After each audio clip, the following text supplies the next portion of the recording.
Ce manuel de gestion actualisée est un outil théorique important qui facilitera davantage les rapports interpersonnels à l'intérieur des lycées.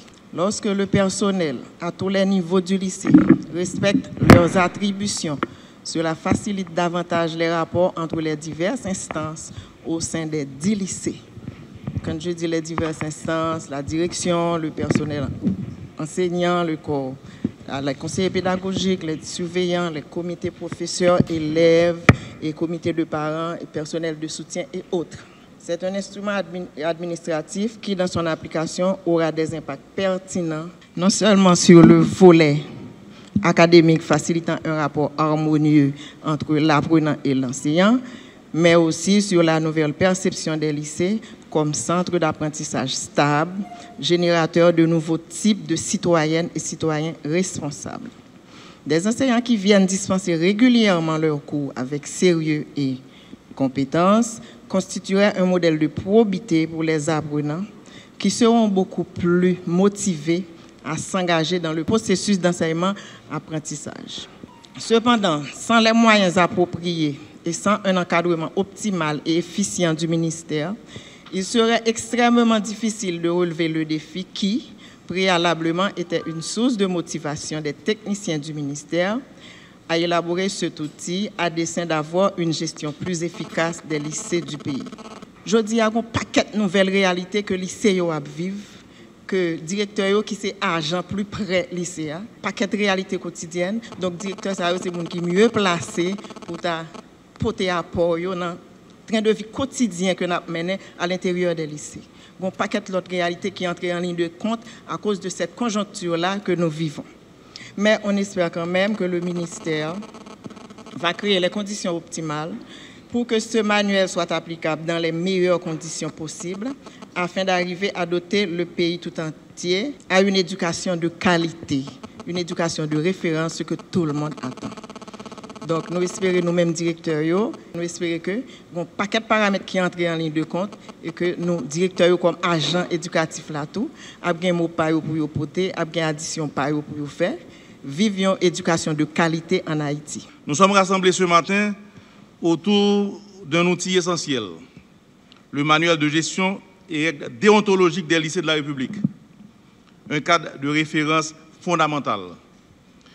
Ce document fraîchement mis à jour est à la fois un guide administratif, un référentiel pédagogique et un code d'éthique. Il doit être désormais le socle de l'action éducative au sein de nos lycées. Je saisis cette occasion pour saluer le travail remarquable des équipes techniques du ministère, notamment de la direction générale, de la direction de l'enseignement secondaire, de l'inspection générale et la direction des ressources humaines. Vos efforts ont permis de réaliser ce manuel et de le mettre aujourd'hui à la disposition de nos gestionnaires.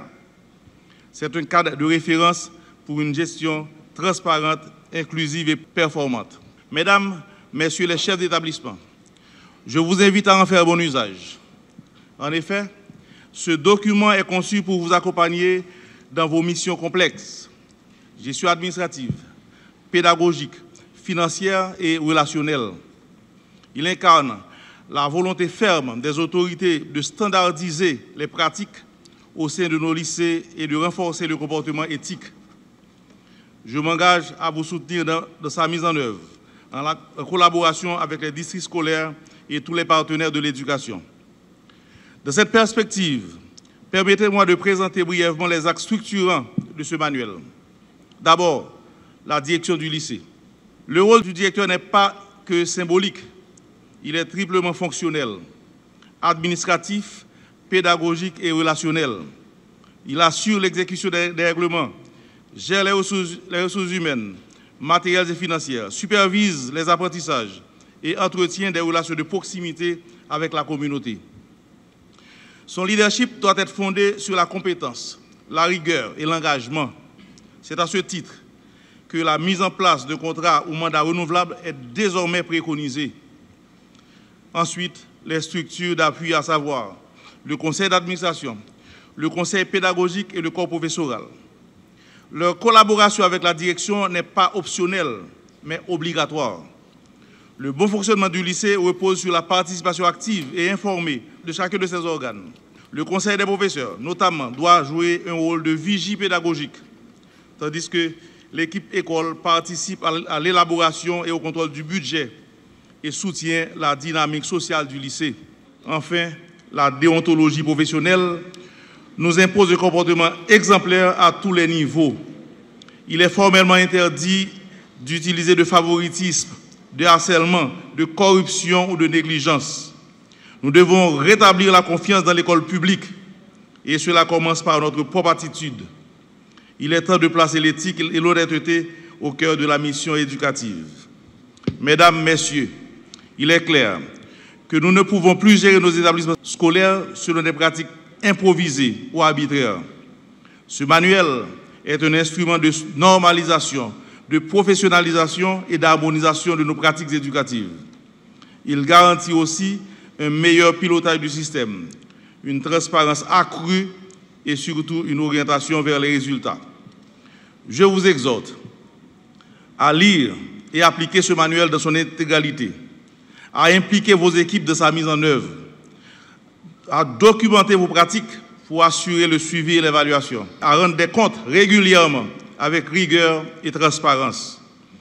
La Direction départementale d'éducation de l'Ouest vous accompagnera dans ce processus, mais elle sera aussi vigilante, car ce qui est en jeu, ce n'est pas seulement la gestion de l'établissement, c'est l'avenir de nos jeunes et avec lui, l'avenir de notre pays.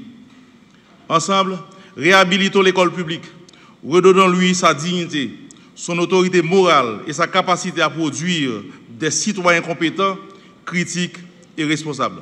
Aujourd'hui, avec ce manuel révisé et en vigueur, nous aurons la possibilité de pouvoir nous présenter dans ce concert de l'Amérique latine où les problèmes de la gestion des écoles ont été posés avec beaucoup d'acuité et également des rigueurs scientifiques.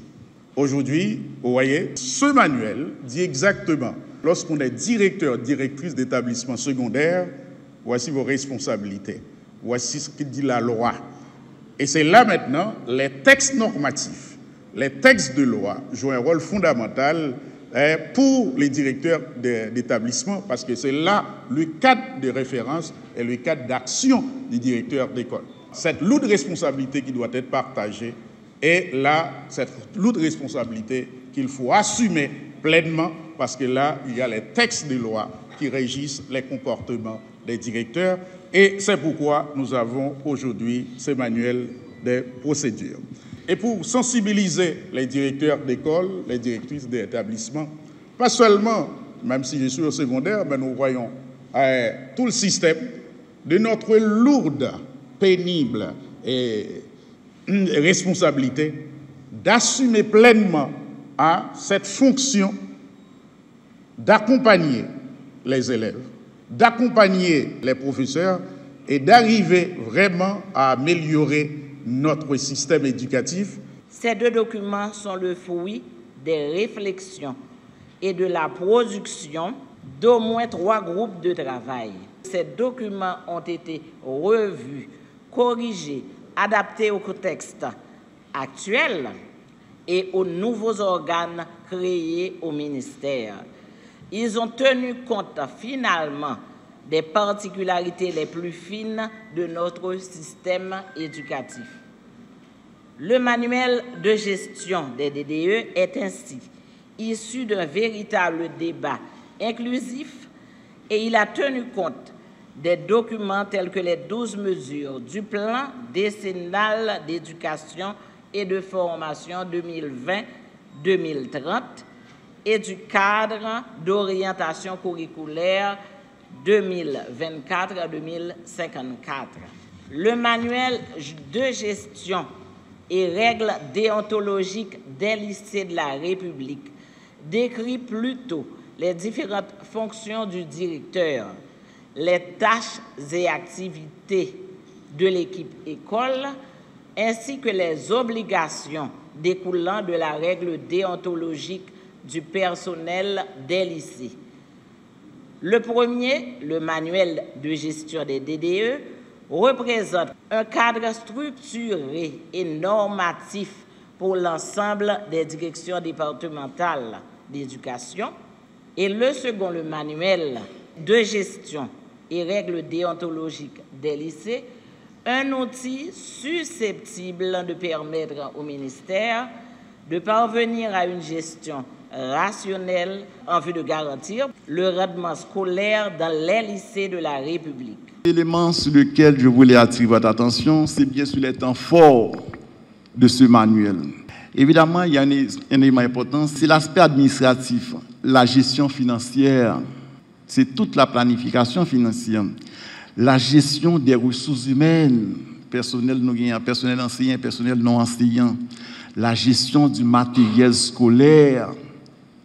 C'est important parce que le directeur de l'école, la directrice de l'école, c'est le premier superviseur de l'école. Non seulement la superviser le travail enseignant, mais la superviser tout matériel qui gagne dans l'école.